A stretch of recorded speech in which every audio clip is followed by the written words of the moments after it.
Bem, o direito à autodeterminação dos povos, ele tem a sua importância marcada pela forma, principalmente pela forma como ele vem sendo discutido no decorrer da história. No decorrer da história, esse direito apresenta tantas facetas que ora ele é utilizado como fundamento dos estados soberanos, da soberania estatal, fundamentando o exercício do poder soberano tanto internamente quanto externamente. Ora ele é utilizado como um instrumento para respaldar o processo de descolonização. E ainda em outro momento, esse direito ele é invocado por minorias étnicas para amparar a sua capacidade de autogoverno no interior dos estados soberanos, enaltecendo nesse aspecto os direitos culturais, principalmente no campo de proteção dos saberes tradicionais, sendo uma importante ferramenta para a conservação dos costumes e tradições, assim como do patrimônio cultural como um todo. Nesse sentido, um dos primeiros pontos da discussão desse direito, ele vai girar em torno dos limites, da extensão desse direito no âmbito do exercício da atividade soberana por parte dos estados. Esse sentido ele foi abraçado expressamente pela Constituição Brasileira de 88, ao trazer no corpo do texto constitucional que a República Federativa do Brasil irá reger-se nas suas relações internacionais pelo princípio da autodeterminação dos povos. Ou seja, há um acatamento à capacidade de cada Estado de se auto-organizar jurídica e politicamente. Essa relação entre o exercício da soberania estatal, ela se evidencia principalmente em democracias que adotaram em alguma medida a teoria russoniana do pacto social. A exemplo da Constituição Brasileira, que preconiza em seu artigo 1º que todo poder emana do povo, portanto, é da capacidade desse povo em se autodeterminar que decorre o exercício da soberania estatal. No cenário internacional, o primeiro documento a prever expressamente esse direito é nesse sentido de capacidade de auto-organização jurídica e política dos Estados soberanos, foi a Carta das Nações Unidas de 1945, que passou a lhe conferir uma roupagem jurídica ao lado do direito à igualdade no tratamento entre os Estados soberanos. Esse direito ele só passou a ser reivindicado, então, no âmbito do processo de descolonização na década de 50, principalmente tendo como marco ali a Resolução 637 da Assembleia Geral das Nações Unidas. Foi a partir daí que o direito à autodeterminação dos povos passou a ser discutido sob a perspectiva dos direitos humanos e sobre a possibilidade de o mesmo ser aplicado aos territórios sem governo próprio. No âmbito dessa resolução, da Resolução 637, a ONU ela se pronunciou no sentido de que seus membros deveriam observar e respeitar esse direito, resguardando o direito à liberdade de expressão dos povos dos territórios não autônomos, conferindo-lhes dessa forma uma maior liberdade política por meio de ferramentas democráticas, como o plebiscito, por exemplo, ou qualquer outro meio que fosse reconhecido democraticamente. Contudo, é importante ainda salientar que houve uma forte resistência, por parte dos entes colonizadores na aplicação desse direito, principalmente sob o argumento de que esse direito ele é aplicado aos povos autônomos juridicamente reconhecidos dessa forma. E para esse grupo que criticava a aplicação desse direito aos territórios não autônomos, aos entes coloniais, a população, eles afirmavam que a população presente nesse ente administrativo, que era a colônia, não poderia ser tida como um povo autônomo. Porém, em 1966, o Comitê Especial das Nações Unidas na sessão de Nova York, que culminou na Resolução 2625 de 1970, ele atribuiu a esses grupos presentes nos entes coloniais o conceito de povo. Ou melhor, ele enquadrou também no conceito de povo essas populações presentes nos grupos coloniais. Essa discussão ela também foi muito impulsionada acerca da aplicação do direito à autodeterminação dos povos aos grupos coloniais, pelo fato de que na década de 60 houve um grande aumento dos membros afroasiáticos na Assembleia Geral da ONU, o que ajudou ainda mais a democratizar o debate. E nesse sentido, dessa forma, é que passou a se consolidar a ideia de um verdadeiro dever dos estados soberanos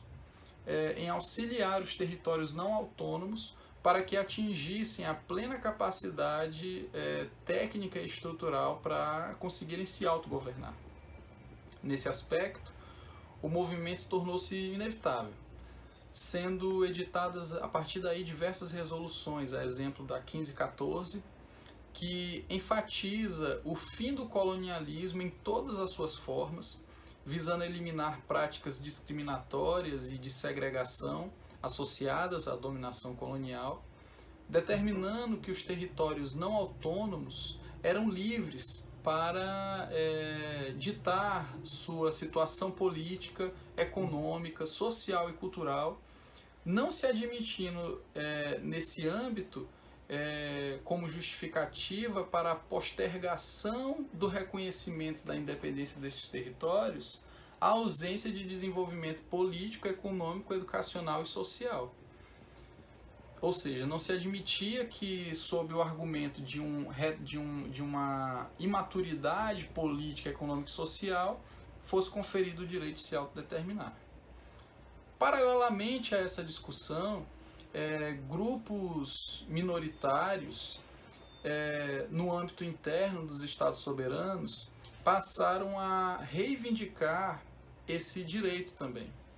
o que gerou um enorme receio com relação ao exercício da secessão, porque levaria, consequentemente, à fragmentação dos territórios dos estados soberanos.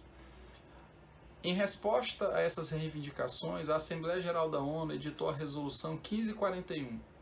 afirmando que o direito à autodeterminação dos povos não seria interpretado de forma alguma como um instrumento a garantir a secessão territorial, só sendo aplicado, então, aos territórios separados geograficamente pelo mar dos seus colonizadores. A razão pela qual essa tese estipulada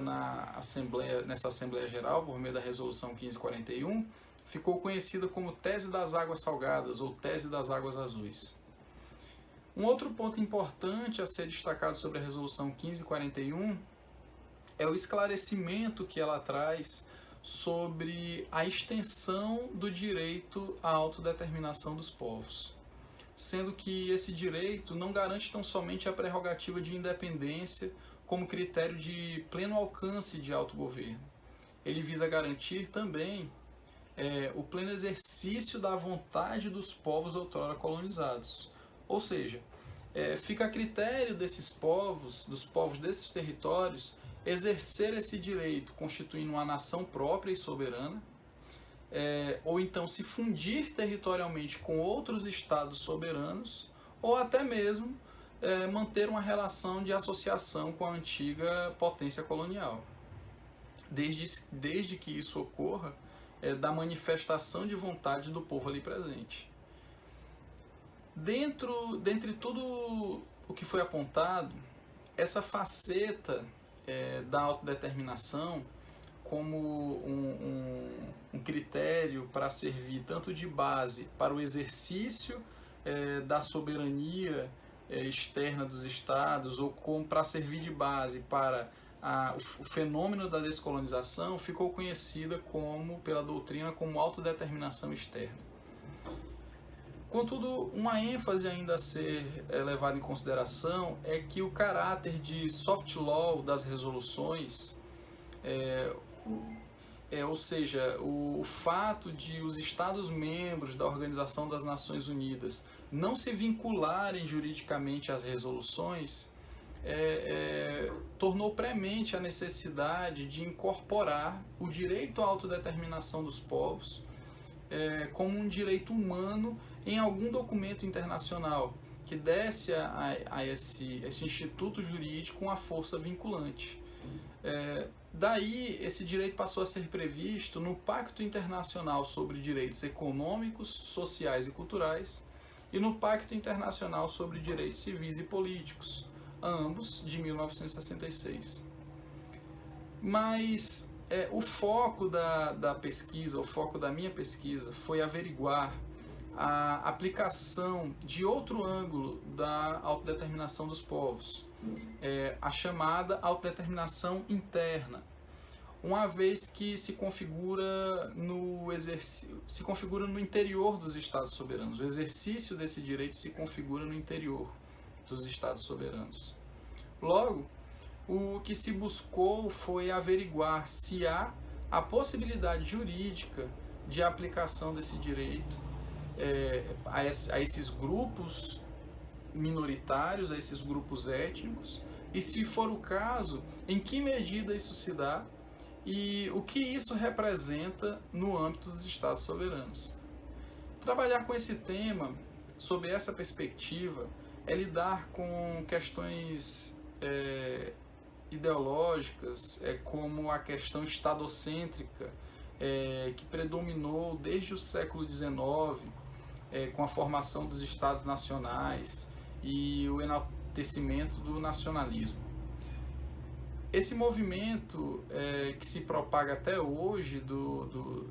da formação dos Estados nacionais, esse movimento ele se propaga até hoje. Contudo, a discussão que gira em torno, principalmente do monopólio do direito por parte do Estado, tem se alargado.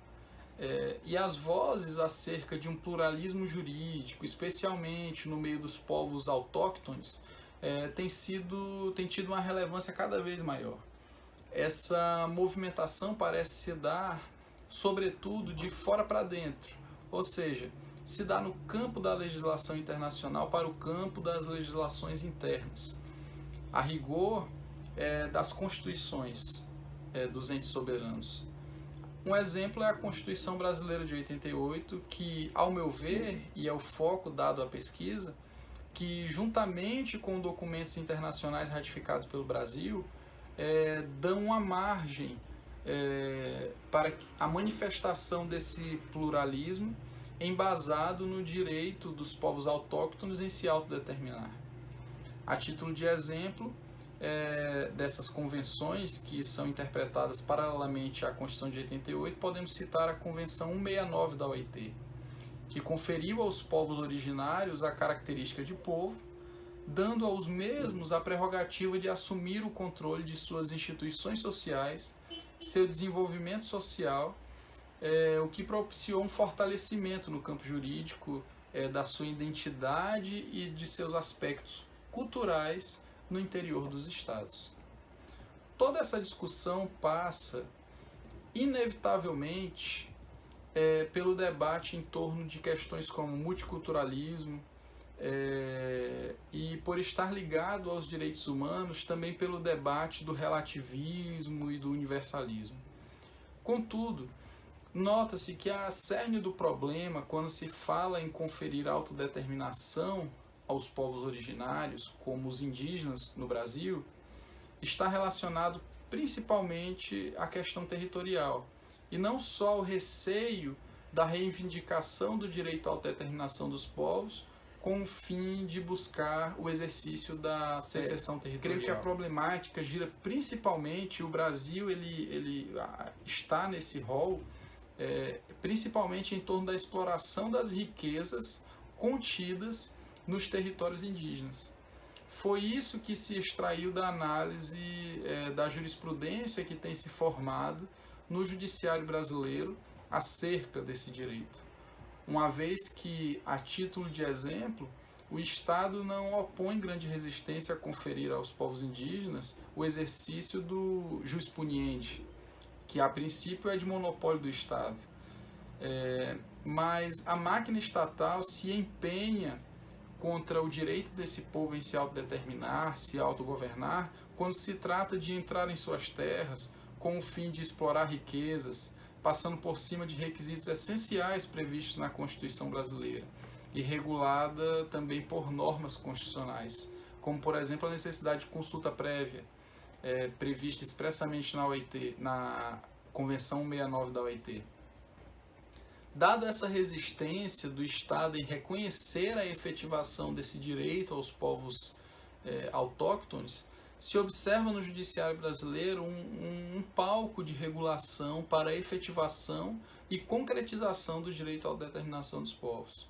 E apesar de não ser o ideal, o fato de o diálogo ocorrer no âmbito desse poder, garantindo o exercício desse direito,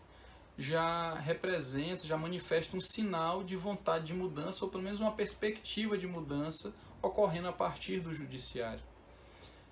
Importante destacar que quando se leva questões como essas ao judiciário, o que se pretende,